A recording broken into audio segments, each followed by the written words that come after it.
Magandang araw po sa inyong lahat. Kagaya ng aking nasabi nung nakaraang report ko, ay patuloy ang pagre-report ko sa taong bayan tungkol sa mga kaso at saka sa mga impormasyon na nakukuha natin tungkol sa mga flood control project na hindi maganda.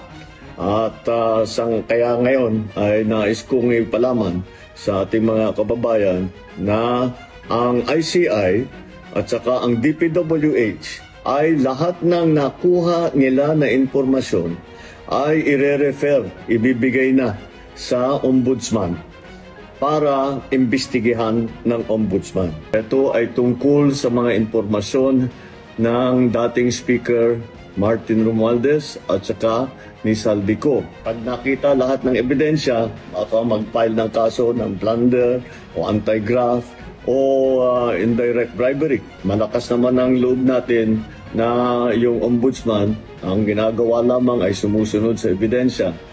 At kung saan tayo dinadala ng ebidensya, doon pupunta ang ating investigasyon. Maraming salamat po.